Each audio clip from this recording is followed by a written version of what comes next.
व्यंजन। बच्चों एक बार में अगर आपके मुंह से सही से वर्ड ना निकले, उच्चारण सही ना हो तो उसके लिए छोड़ नहीं देना चाहिए, प्रैक्टिस करना चाहिए, बार बार उसको बोलना चाहिए, तोड़ तोड़ कर। उत्क्षिप्त, ठीक है, उत्क्षिप्त व्यंजन, इसलिए मैं बार बार बोल रही हूँ ताकि आपको क्लियर हो जाए कि इसको बोलना क्या है। ठीक, उत्क्षिप्त व्यंजन, इसको इंग्लिश में बोलते हैं फ्लैपिंग कॉन्सोनेंट। क्या कहते हैं? फ्लैपिंग, है ना। अब इसका क्या खासियत है? इन व्यंजनों के उच्चारण में जीभ हमारी होती है वो ऊपर उठ करके झटके के साथ नीचे गिरती है। इन व्यंजनों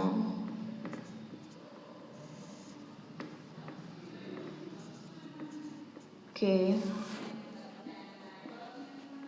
उच्चारण में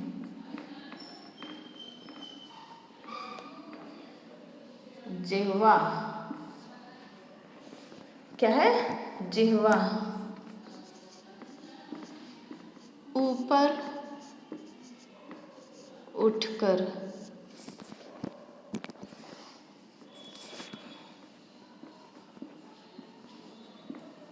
झटके के साथ या झटके से नीचे गिरती है। ये बहुत बेसिक है, लेकिन अगर इसको अच्छे से याद कर लेंगे आप लोग, अच्छे से समझ लेंगे, तो ये आगे जब आप 12th करेंगे या फिर इसके बाद जब आप जो है तो ये 6th स्टैंडर्ड की, लेकिन जब आप फर्दर अपनी पढ़ाई करेंगे, चाहे वो 7th 8th 9th 10th 11th 12th या फिर कॉलेज में किसी कंपटीशन की तैयारी में, ट्रस्ट में यही सारी चीज़ें आज के कंपटीशन में एग्ज़ाम्स में आती हैं। और Hindi is now more important, अब हिंदी सबसे ज़्यादा इम्पॉर्टेंट हो गया है। हिंदी को हर कॉम्पिटिटिव एग्ज़ाम में एक अलग से सब्जेक्ट के रूप में रखा जा रहा है, इसको क्वालिफाई करना बहुत ज़रूरी हो गया है। तो इसीलिए आप लोग हिंदी के ऊपर फोकस करना शुरू कर दीजिए। जो लोग सोचते थे ना कि अरे हम इंग्लिश मीडियम में पढ़ रहे हैं, हिंदी की क्या ज़रूरत है, नहीं, हिंदी मस्ट है। समझ में आ रहा है? हिंदी मीडियम के बच्चों को तो उनको हिंदी तो अच्छे से पढ़ाई जाती है, उनके साथ कोई दिक्कत नहीं है, लेकिन कंपटीशन आपका हिंदी मीडियम के साथ है, इंग्लिश मीडियम के बच्चे जितने भी हैं। वैसे ये हिंदी मीडियम के लिए भी है, जिनको नहीं क्लियर होता है हिंदी मीडियम के बच्चे ये ना सोचा रहे हिंदी है कौन सा, हमें तो आती है, नहीं, हिंदी इंग्लिश से ज़्यादा टफ होती है, इतना जान लीजिएगा, ठीक है। बहुत विस्तृत इसका क्षेत्र है, बहुत बड़ा है हिंदी का क्षेत्र। तो ये मत सोचिएगा कि तो चुटकियों का कमाल है, कुछ भी चुटकी नहीं होती जब तक आपको समझ में नहीं आया। अगर एक बार समझ में आ गया, आपने अच्छे से पढ़ लिया, रट लिया, तो सब कुछ आसान है, सब कुछ चुटकी में है आपके, ठीक है। चलिए, तो उच्छिप्त व्यंजन की बात हम कर रहे थे, इनको इसीलिए हम उच्छिप्त व्यंजन कहते हैं। इनकी संख्या कितनी है बताइए, कोई आइडिया? ये संख्या में 2 होते हैं। कौन कौन से? र और ढ़। ये उच्छिप्त व्यंजन है। अब ये तो हो गए हमारे व्यंजन के भेद। 4 भेद हमने बता दिए। कौन कौन सा बताया? स्पर्श व्यंजन, स्पर्श व्यंजन कितनी है संख्या? इनकी संख्या 25 है। अंतस्थ व्यंजन, इनकी संख्या है, चलिए यहाँ पे संख्या भी लिखती जाती हूँ,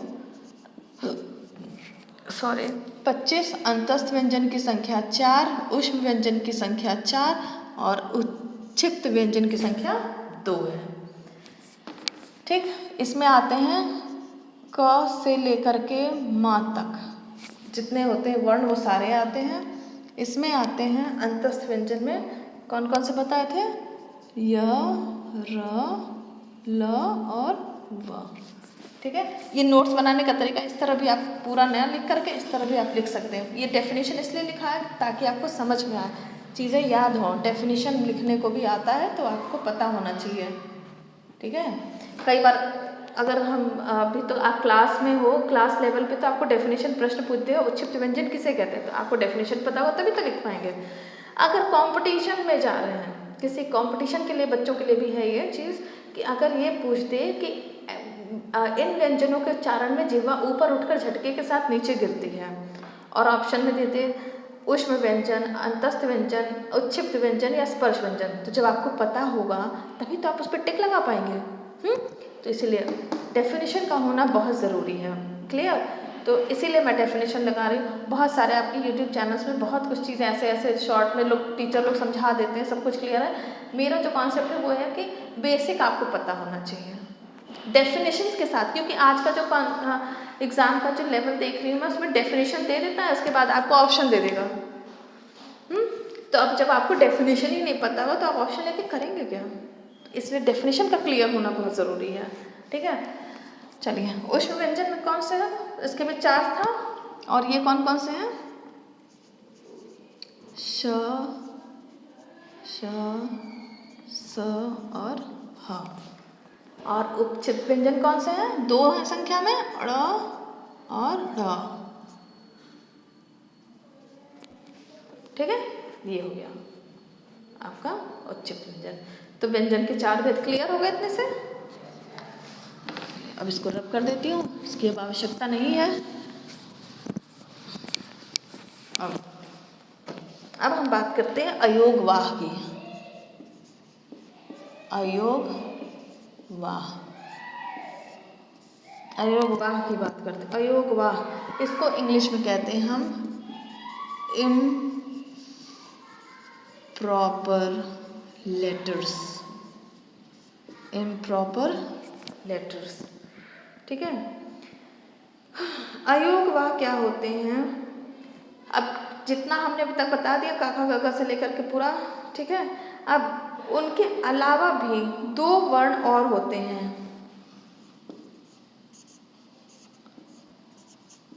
अंग और अंग अह, ये 2 वर्ण हैं, ठीक है। ये 2 वर्ण हैं, ये ना तो स्वर हैं और ना ही व्यंजन होते हैं, ठीक। इसीलिए इसको अयोगवाह कहते हैं। अयोगवाह कौन से? इसमें कोई डेफिनेशन नहीं है, इसका बस यही है कि अन्य वर्णों के अलावा 2 वर्ण और होते हैं जो ना तो स्वर होते ना व्यंजन होते हैं, इसीलिए इनको अयोगवाह कहते हैं। और ये कौन से? अंग अह। तो अयोगवाह कितने होते हैं? 2 होते हैं संख्या। ऐसे ऐसे लिख लीजिए, संख्या 2। कौन सी? अंग अह। क्लियर? अंग अह होता है। बहुत से लोग होते हैं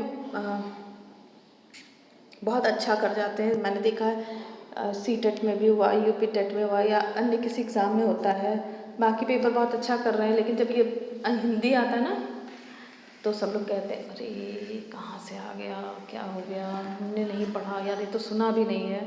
तो इसीलिए थोड़ा सा इनको भी सुनना शुरू कर दीजिए। अब आप लोग हिंदी को हल्के मत लीजिए। पता है ना नई शिक्षा नीति में क्या कह रहा है, हिंदी को इम्पॉर्टेंट सब्जेक्ट बना दिया गया है, ठीक है। चलिए अब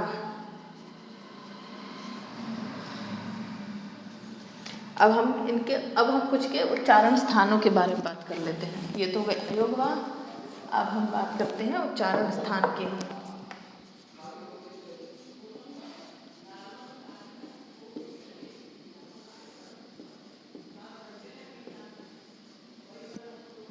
ये सबसे ज़्यादा इम्पॉर्टेंट है, इसके आगे मैंने स्टार लगा दिया है क्योंकि मोस्ट इम्पॉर्टेंट है। तो एक टेबल बना लेते हैं। उच्चारण स्थान,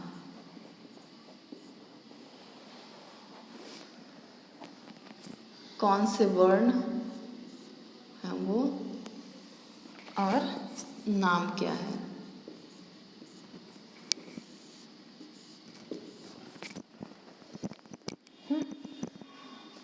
अब पहला है हमारा कंठ। कंठ में अ, आ, उसके साथ क वर्ग आता है प्लस ह प्लस उसमें ह और फिर विसर्ग।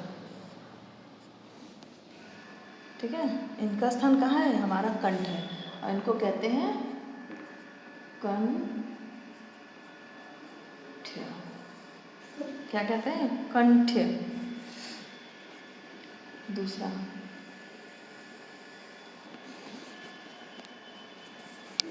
तालु।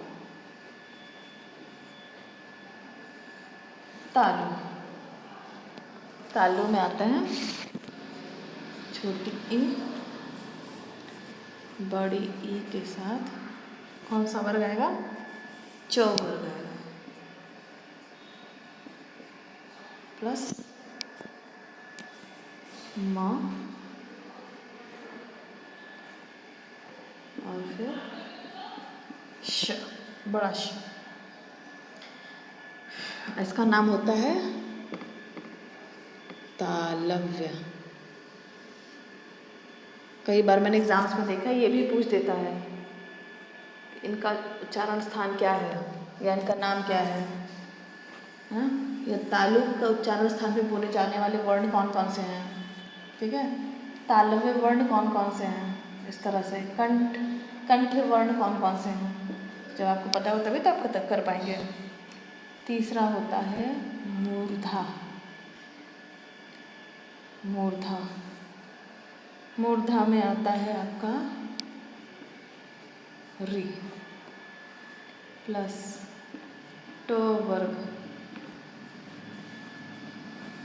प्लस र। देखिए हलंत लगा है, ध्यान दीजिएगा इस चीज़ को। उसके बाद आता है आपका षटकोण श। क्लियर? और इसको कहते हैं मूर्धन्य। क्या कहते हैं? मूर्धन्य।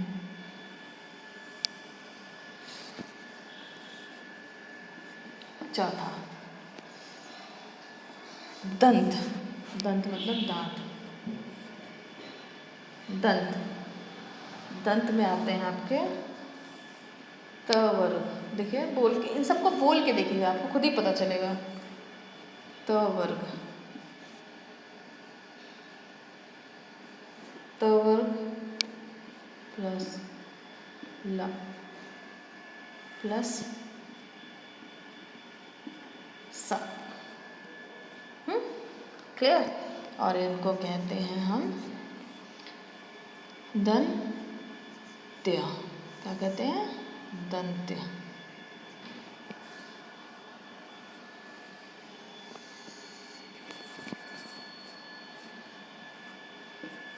पांचवा ओष्ठ। ओष्ठ मतलब होठ। ओष्ठ, छोटा ऊ, ऊ देखिए, ऊ बोलिए, ऊ होठ आपके गोल हो रहा है, ऊ बड़ा ऊ। प, प बोलिए, प वर्ग वाले जितने भी हैं, प फ ब भ म, होठ अपने में चिपक रहा है आपस में एक दूसरे से, है ना। तो प वर्ग, इसीलिए इसको ओष्ठ कहा गया है। और इसका नाम होता है ओष्ठ।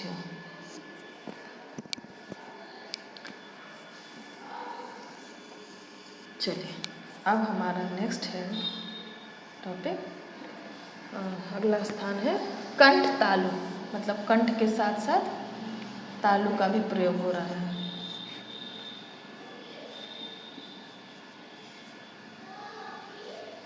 कंठ तालु, ए से एड़ी, ए ठीक है, कंठ से आवाज निकल रही है, साथ में तालु भी टच हो रहा है, ए, है ना, ए। और इसको नाम कहते हैं कंठ तालव्य। थोड़ा कठिन है नाम, लेकिन बोलना आसान है, थोड़े से प्रैक्टिस से आप बोल पाएंगे। तालव्य, कंठ तालव्य।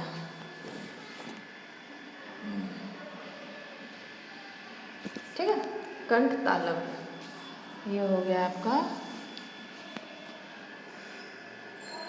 उच्चारण स्थान कौन कौन से हैं, नज़र डाल लेते एक बार फिर से। कंठ पहला, अ आ, क वर्ग, क के देखिए क ख सब अंदर से निकल रहा है ना, गले से, ठीक है। अ आ क ख ग घ अंग, तो क वर्ग में ये हो गया ह, और विसर्ग अह, विसर्ग में कौन सा होता है, अह होता है ना विसर्ग, तो विसर्ग जो होता है। नाम होता है इनका कंठ।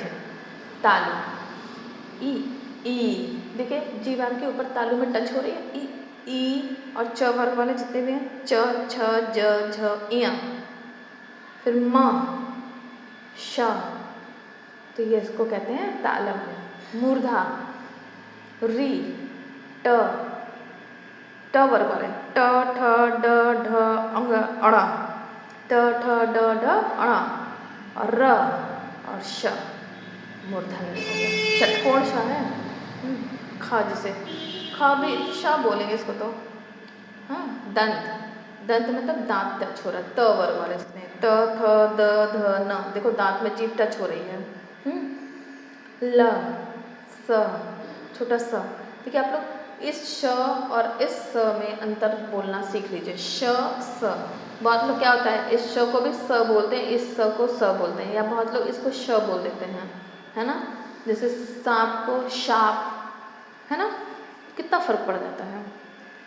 सपेरा को शपेरा बोलते हैं, शापजी है ना, सब्जी बोलते हैं। या बहुत लोग होते हैं शाम को बोलते हैं आज शाम हो गई है, मतलब दबा के बोलते हैं जीभ को, तो वो स बनता है।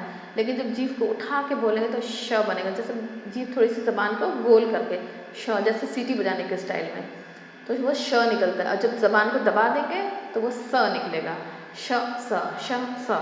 इस डिफरेंस को क्लियर कर लीजिएगा अपने।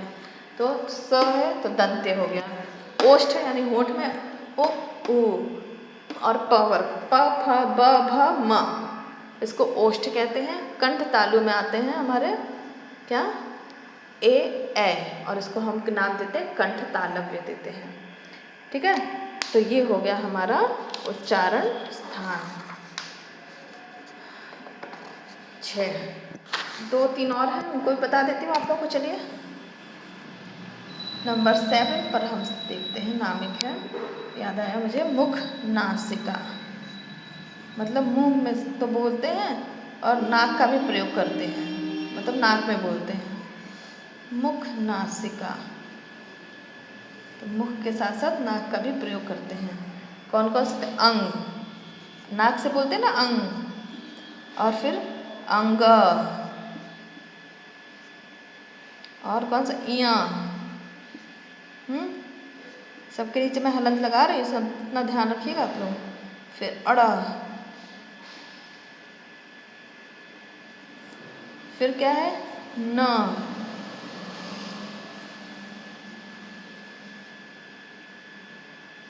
और फिर क्या है, म।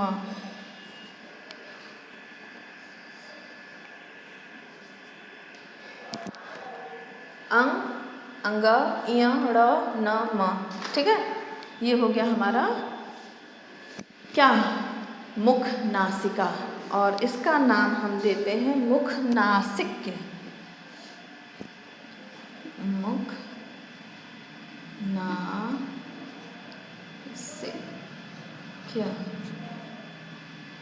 मुख नासिक्य, क्लियर।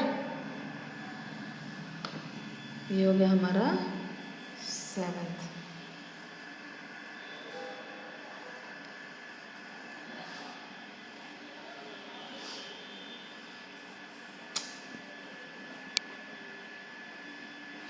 अब 8वां,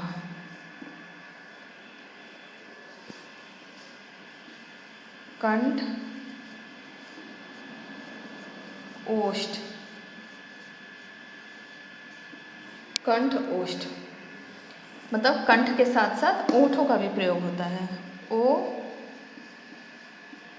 औ, और इनको बोलते हैं हम कंठोष्ठ, कंठोष्ठ, ठीक। कंठ ओष्ठ।